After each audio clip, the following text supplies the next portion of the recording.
all across America and around the world. This is Veterans Radio. This is Veterans Radio. Welcome to Veterans Radio. I am Jim Fausone. I'm the officer of the deck today. We've got some great programs for you. I think you'll find very interesting. We always want to remind you can find more about Veterans Radio at its Facebook site or by going to veteransradio.net, where we're on the web 24/7. You can find a lot of our podcasts there as well. We post new ones every Tuesday, so you can get a new story, a new interview, something you didn't know before by going to veteransradio.net. And before we get started, we want to thank our sponsors. First up, we want to thank National Veteran Business Development Council, nvbdc.org. It was established to certify both service-disabled and veteran-owned businesses. You'll find out how they can help your business by going to nvbdc.org. We want to thank Legal Help for Veterans. Legal Help for Veterans fights for veterans' disability rights all across the nation. You can reach them at 800-693-4800 or on the web at legalhelpforveterans.com. We also want to thank our latest national sponsor, Veteran Lending Council. It is a community dedicated to educating lenders, realtors, and veterans on the VA Home Loan Benefit Program. You can check them out on Facebook and other social media outlets. We want to welcome to Veterans Radio newly commissioned Second Lieutenant Grace VanArendonk. We have her on because she just got out of the Western Michigan ROTC program and actually is in the process of studying to take her RN boards in a month or so. Grace, welcome to Veterans Radio. Thank you. Thank you for having me. Well, you were recently recognized as the Army ROTC top cadet in the state of Michigan and ranked number 8th nationally, and we're going to talk about that as kind of why we tried to track you down and talk to you. But let's start with something a little bit different. Your family is in the medical field, so you going into the nursing field isn't all that surprising. Tell us a little bit about your mom and dad. So actually, my dad is a pastor, and my mom's an accountant, but everyone on my dad's side works in the medical field, and my grandpa was a family doctor in Kalamazoo, and my grandma taught. She was a nurse, and then she ended up teaching at Nazareth College in Kalamazoo. And then I have a lot of cousins and aunts and uncles that are physical therapists, and that's really what I was leaning to. But I went to a recruiter, and they're like, physical therapy, it's just a long road, but nurses are needed. And for some reason, I didn't take a second look at it. I was like, okay, yeah, sure. Well, you gravitated towards getting involved with military service early on. Tell us a little bit about that from your experience as a young woman thinking about how do I go to college and what's my career path and where that kind of what was going on through your brain. Well, that's kind of a funny story. It was super random. I cheered all throughout high school, and our varsity cheer coach. Just one time at practice, I distinctly remember this moment. I just finished doing a skill, and she's like, Grace, you should go into the military when you're older. And it kind of just sat in my brain for a while, and then I started thinking about it. I was like, yeah, you know what? I like intensity. I like structure. I like planning things. I am a little bit of a control freak sometimes, so it seemed fitting, so I started exploring my options.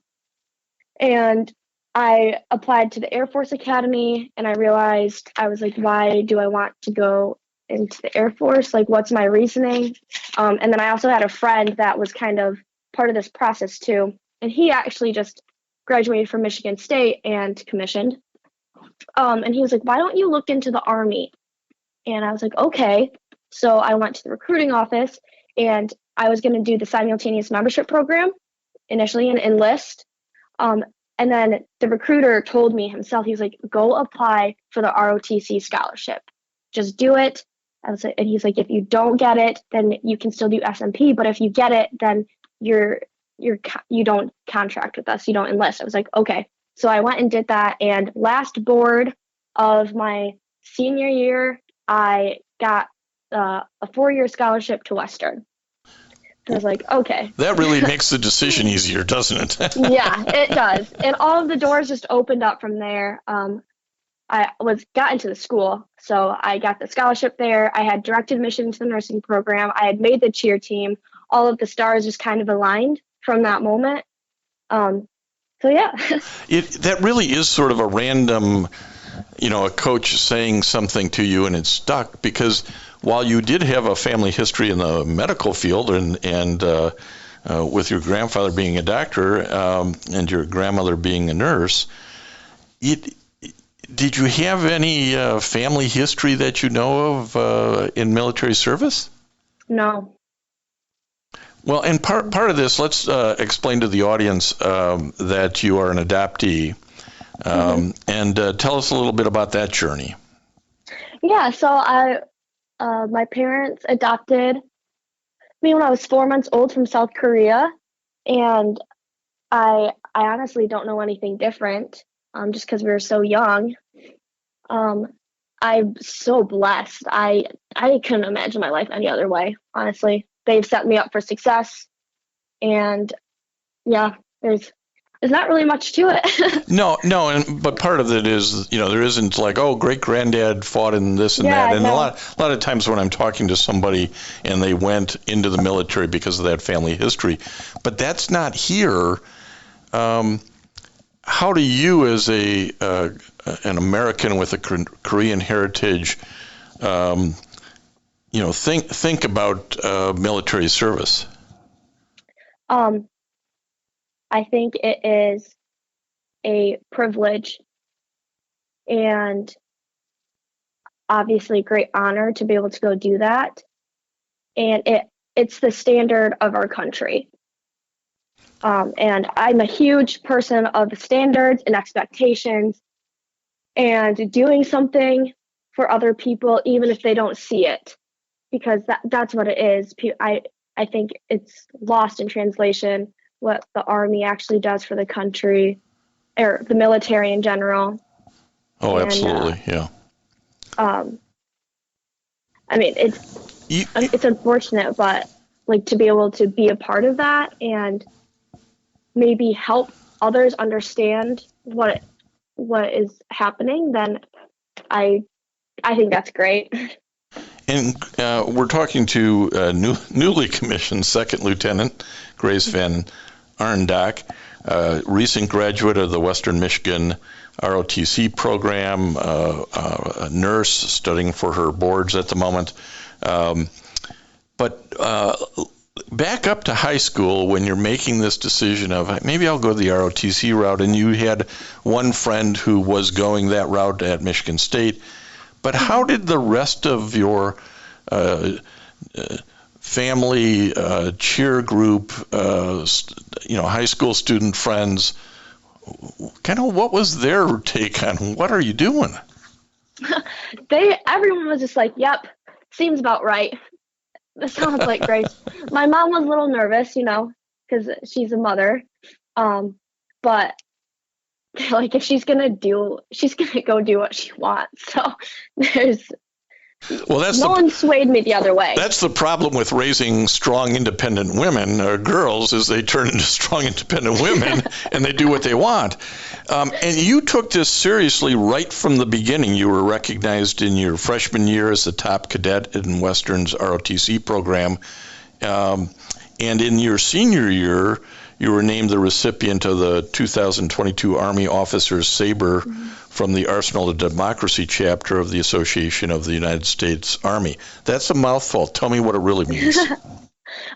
Pretty much it's just based on each PMS, Professor of Military Science, from each school in Michigan gets to nominate someone. And it's based on your performance all around performance, so academics, volunteering, and physical capabilities along with your leadership. And yeah, he gave me this opportunity to apply for it. And I was hopeful, but I was also realistic, right? Because I don't know what the other people looked like, and there's always someone better than you. So yeah, that. Well, so both of those are very nice awards as reward for all the time and effort that you put into it. For moms and dads and maybe high school kids who are thinking about the ROTC program, can you talk a little bit about what you had to do over the 4 years to get to this point to be commissioned? Yeah, let me just start by saying it was probably the best decision of my life. I am a much better person for it, and the people around me are better people for it because we get to make each other better. I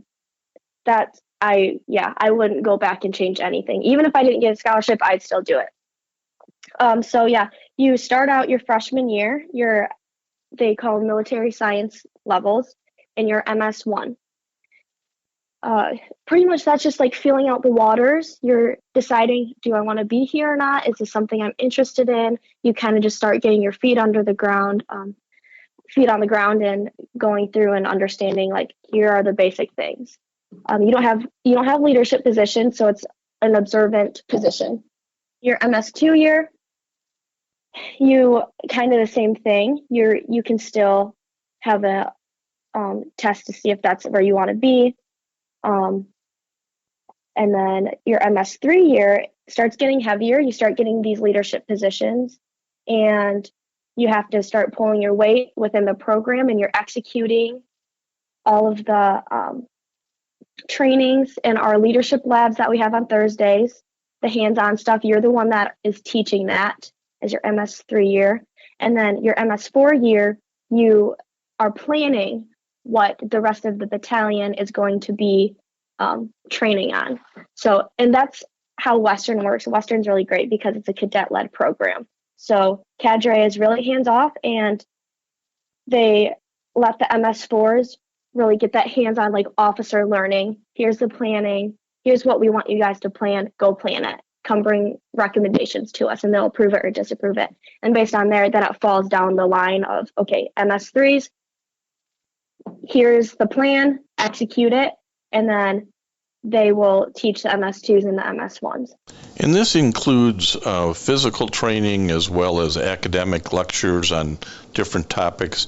Tell us a little bit about both of those components. Yeah. So physical training is Mondays, Wednesdays, and Fridays at Western. And so 3 times a week. And then you have your class, which depending on if you're freshman, sophomore, junior, or senior, the length differs. And then you have your class and your lab that goes with that. And that's always on Thursdays for us. And then we have a field training exercise once a semester that is required to attend. And then there's a lot of, like, extracurricular things that you can do too. So many clubs, so many ways to enrich yourself in the ROTC culture, and those are all extracurricular. And let me drill down a little bit because you kind of mentioned it, but for those who maybe aren't familiar with the program, as an MS1 and MS2, if you're testing the water and find out it's not for you, what happens? If you are not contracted, so if you don't have, like, a scholarship, you just disenroll from the class, and you just don't have to come back the next semester. I wouldn't disenroll in the middle of the semester because then it's going to show an incomplete on your transcript, which you don't really want that. So you would just finish out the semester, and then you just wouldn't come back, and you would let the cadre know that this isn't for you. And I think that's a great way for folks to sort of say, yeah, maybe, but I'm not sure, and get some feel for what is involved in being in the military, and understanding of rank and discipline. following orders, which not everybody's really good at, and a certain percentage of folks every year across the ROT spectrum step out and say, you know what, now that I think about it, this isn't for me. So it's maybe for parents a little less scary that way too, about what their child is getting into. How big was the ROTC program at Western? How many people were involved and how many women were involved? We have about 100 cadets. And I want to say last time I asked about it, it was like 30 to 35% were female. Well, that's a pretty good mix.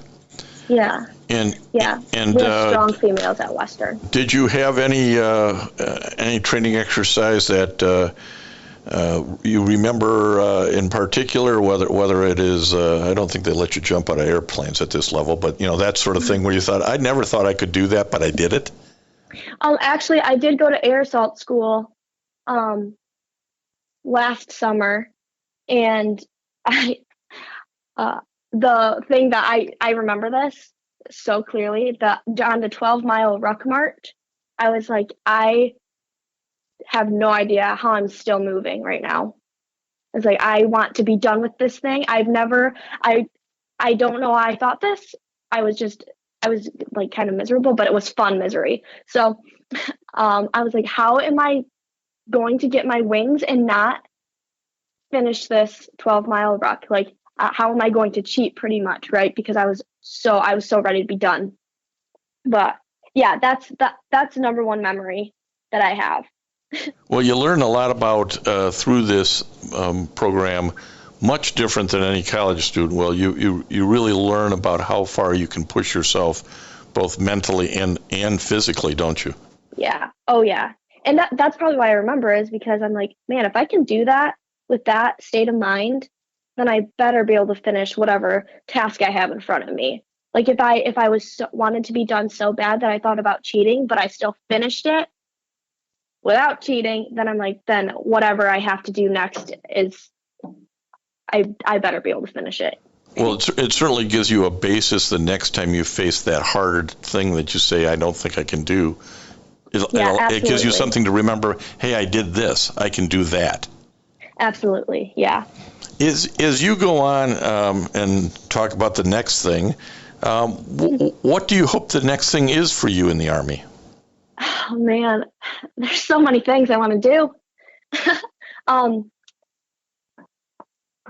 I would like to be specialized in the ER for nursing and ultimately become a flight nurse, which is a process in itself. So there's a couple things I have to do before I'm qualified to do that.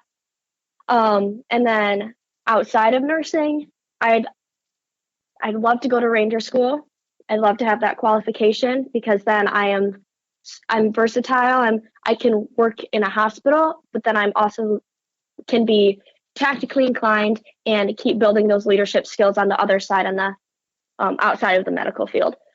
I'd love to teach. I'd love to go be a nurse educator. I would like to be a nurse practitioner.